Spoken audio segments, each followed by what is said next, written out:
So that's my tip on how anyone with as little as $5,000 can access the property market. Hey, this is Chris from StockSpot, Australia's largest online investment advisor. And in this video, I'm going to be sharing my one tip for how anyone can get onto the property ladder for less than $5,000. Now, we know these days in Australia, it's really, really hard to buy a property, and it's only getting more difficult, particularly in the capital cities. I think on average, to buy a property in Australia, you need to put down a deposit now of $159,000, which really puts it out of reach of a lot of people, particularly younger Australians that are saving up. However, there is a great way of getting onto the property ladder early, and that's actually through the share market, because there is this great type of product listed these days, which is called a real estate investment trust.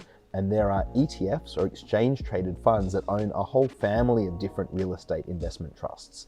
And so what this means is, rather than buying a single property, like you might if you go off and buy your primary place of residence or an investment property, by going onto the share market, you can buy one of these real estate investment trust ETFs. And we invest in a couple of them at StockSpot for clients, an Australian version of this and a global version of this.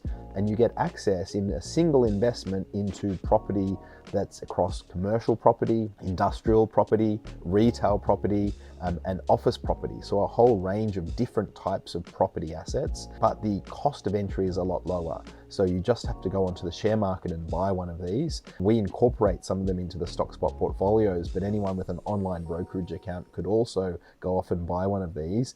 The benefit I see is really earlier access to the property market, but more than that, diversification. Because when you buy a property on your own, you tend to only buy one property, which makes you quite concentrated in a single sector, or a single suburb rather, a single part of Australia, and also not have a lot of money spread into different areas. With these real estate investment trust ETFs, your money is spread across lots and lots of different properties.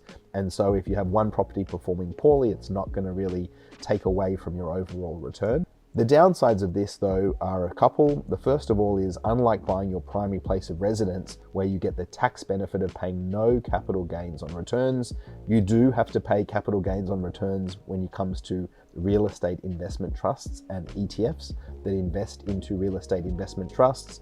Although in Australia, if you do own these for over 12 months, you can potentially access the tax benefit from owning for over 12 months and only pay capital gains tax on half of it. And so that is potentially the downside of this. The other downside is, obviously, you can't live inside an ETF or a property REIT that you buy. It's not actually a physical asset that you get to enjoy and appreciate, and it doesn't give you that security of owning your own home. So if that's what you're after, obviously not buying an ETF is maybe a better choice, and waiting till you can buy a property.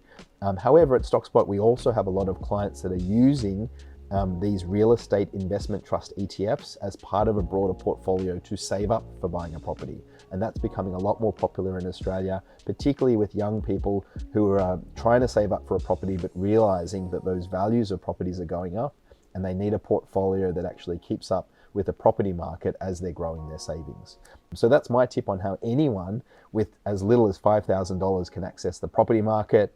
It's a little bit different to, I think, a lot of ways that people look at accessing the property market, but it can get you in on the grassroots level very early and actually start to help you understand the property market more generally.